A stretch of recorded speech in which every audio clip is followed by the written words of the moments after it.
अज़ीज़ तलबा व तालिबात, अस्सलाम वालेकुम रहमतुल्लाहि व बरकातुहू। चूँकि आप जानते हैं हम मिर्ज़ा मोहम्मद रफ़ीक सौदा का जो हमारे निसाब में शामिल कसीदा है, कसीदा दर हज असफ़ल मसम बतसीक रोज़गार, यानी कि उन्होंने एक नातवान और बद अतवार घोड़े को एक अलामत के तौर पर मोगलों की जवाल पजीर हुकूमत को जाहिर करता है, घोड़े की आड़ में शायर ने मुग़ल हुकूमत और इसकी कारकर्दगी पर तनज़ किया है।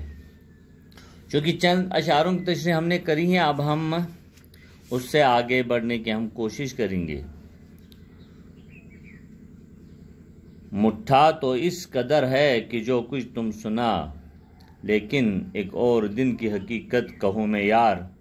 गोया घोड़ा नहायत ही सुस्त और काहिल था, लेकिन शायर फरमाते हैं कि मैं अब इस घोड़े के बारे में एक और सच्ची बात बयान करता हूँ। दिल्ली तक आप पहुँचा था जिस दिन की मरहठा, मुझसे कहा नकीब ने है वक्त कार। जिस रोज़ मराठे दिल्ली तक आप पहुँचे तो मुझे खबर देने वाले ने आकर कहा कि अब आजमाइश का वक़्त आ गया है। मुद्दत से कोड़ियों को उड़ाया है, घर में बैठ होकर सवार, अब करूं मैदान में कारजार। अब एक अरसे के बाद मैं घर में बैठे रहा था। अरसे के बाद घर बैठे रुपया जो मैं उड़ा रहा था, अब कुछ कर दिखाने का वक़्त आ गया है। नाचार हूँ कि तब तो बंधाया मैं इस पर जीन, हथियार बांध कर मैं हुआ जाके फिर सवार। मैंने मजबूर होकर इस घोड़े के पीठ पर जीन बंधवाई और हथियार साथ उठाकर मैं घोड़े पर सवार हो गया। जिस शक्ल से सवार था उस दिन मैं क्या कहूँ, दुश्मन को भी खुदा न करे यूं जलीलो खार। मैं आप लोगों को क्या बताऊं, उस रोज़ जिस तरह से मैं घोड़े पर सवार था और मेरी खस्ता हालत ऐसी हुई है कि खुदा दुश्मन की भी ऐसी हालत ना करे। चाबुक थे दोनों हाथ में, मुंह में बाग, टक टक से पाश ना के मेरे पाँव थे फगार। मैंने अपने दोनों हाथों में चाबुक पकड़ी थी और लगाम जो है, घोड़े की लगाम जो मैंने मुंह में थामी थी। घोड़े की बुरी चाल ने मेरे पाँवों को जख्मी कर दिया था। वो इस कदर जख्मी हो गए थे कि उनमें अब बहुत ज़्यादा छाले पड़ गए हैं, खून बह रहा था। आगे से तो बढ़ उसे दिखलावे था सीन, पीछे नकीब हाके था लाठी से मार मार। घोड़ा सीधे चलने का नाम नहीं लेता था। इसके आगे से कोई अनाज और भूसा भरा हुआ ठेला दिखा रहा था कि वो इसी लालच में कदम बढ़ाए, और इसके पीछे नकीब उसे लाठी से हाँक रहा था और उसे चलाने की कोशिश कर रहा था। हरगिज वो इस तरह भी न लाया था रोबरो, हरगिज वो इस तरह भी न लाया था रोबरा, हिलता न था ज़मीन से मानंदे कोसार। इन तमाम कोशिशों के बावजूद भी घोड़ा चलने के लिए तैयार ही नहीं था और ज़मीन से बिल्कुल ही नहीं हिलता था, और वो एक पहाड़ की तरह एक ही जगह जमा था। इस मुज़हके को देख हुए जमा खास व आम अक्सर मुदब्बिरों में से कहते थे यूं पुकार। घोड़े की इस मज़ाया सूरत हाल को देखने के लिए लोग जमा हो गए। इनमें से कुछ संजीदा लोग थे। पहिए से लगाओ कि तो होवे ये रवां, या बांध पोन के दो इख्तियार। घोड़े के पहिया लगाओ या फिर ये चल पड़ेगा, यानी कि घोड़े को पहिए लगाओ फिर ये चल पड़ेगा, या फिर इसके साथ बांध जैसा कवड़ा बांध, ताकि हवा इससे अपने बहाव के साथ बहा के ले जाएगा। मैं क्या कहूँ गरज के हर एक इसकी शक्ल देख, तेगे ज़बां से काट के करता था गुले निसार। अब मैं कौन कौन सी बातें बयान करूं, गरज ये कि जो भी इस घोड़े की शक्ल देखता कोई ना कोई यानी कि कोई ना कोई जुमला कह ही देता है। कहता था कोई बज, कोई नहीं ये अस्फ, कहता था कोई है वलायत का ये हमार। कोई कहता है कि ये घोड़ा ही नहीं है बल्कि बकरी है, कोई इसे विलायती गधा कहता है। पूछे था मुझसे हुआ तुझसे क्या गुनाह, कोतवाल ने गधे पे तुझे क्यों किया सवार। कोई मुझसे पूछता था कि तुमने कौन से गुनाह किए हैं ये, या तुझे कौन सा गुनाह हो गया है कि कोतवाल ने तुझे गद्दे पर बिठाकर जंग के लिए रवाना किया है। कहने लगा फिर आके इस अजमाल में कोई मरकब नहीं, ये गधा नहीं, ये राकिब गुनाहगार। इसके बाद इस भीड़ में कोई मुझे इस घोड़े पर सवार देकर कहने लगा कि ये तो किसी भी तरह सवार नहीं लगता। समझूं हूँ मैं तो ये कि सिपाही के बेस में डाइन चली है शेर को हो चरख पर सवार।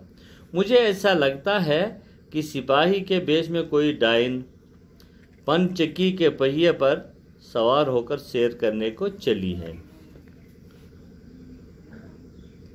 इस मखसमा में था कि नागाह एक और फितने को आसमां किया मुझसे फिर दो चार।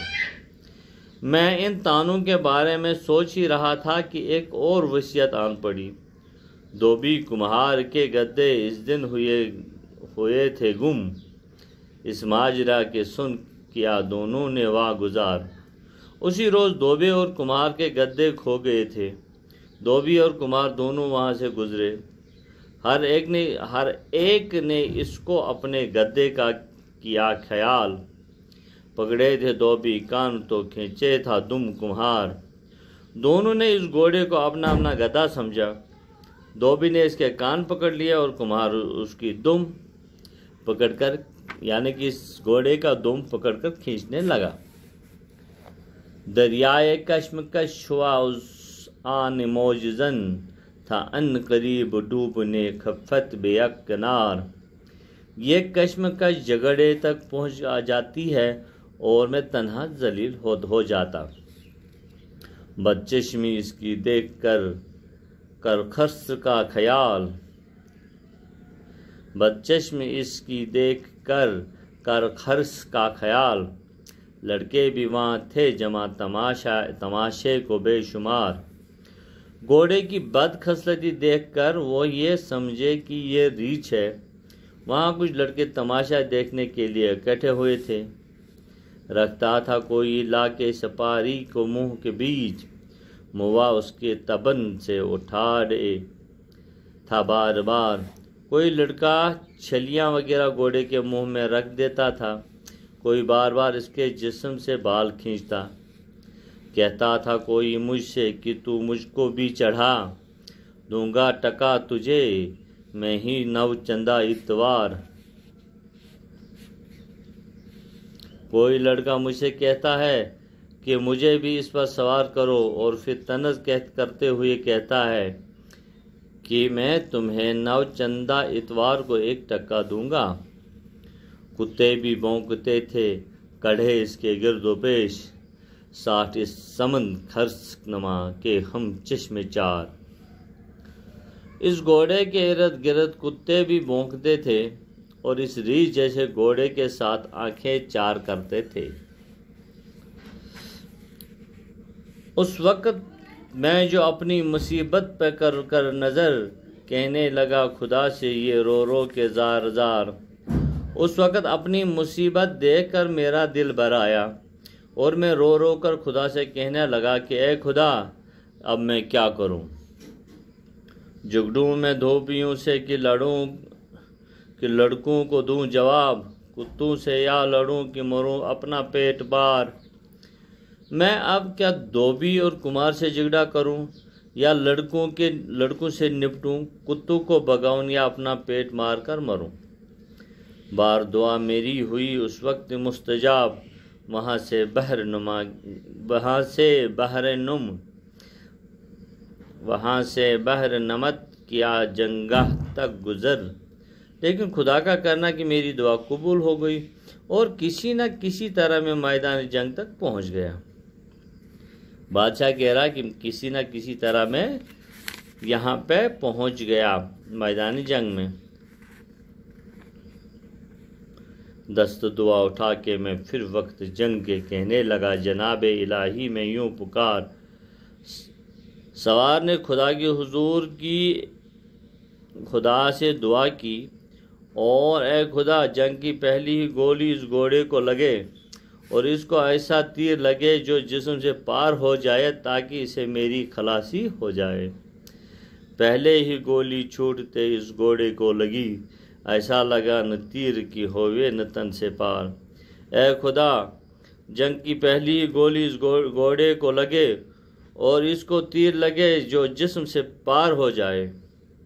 यह कह के मैं खुदा से हुआ मुस्तअद जंग, इतने में मरहटा भी हुआ मुझसे दुआ दो चार। खुदा के हुजूर से यह दुआ करके मैं जंग के लिए तैयार हो गया, और इसी असना में मराठा सिपाही मुझे लड़ने के लिए तैयार हो गया। घोड़ा था बस के लागर, वो पस्त व ज़ईफ़ खुश्क करता था यूं खफीफ मुझे वक्त का रज़ार। चूँकि मेरा घोड़ा कमज़ोर और निकम्मा था और मुझे लड़ते वक्त जलील करता था। तो अजीज़ तलबा व तालिबात, क्योंकि अगर और आगे बढ़ने की हम कोशिश करेंगे तो फिर बहुत ज़्यादा होगा, फिर ये अपलोड ही नहीं होगा। अब मैं आपसे भी इजाज़त चाहता हूँ। अल्लाह हाफिज़।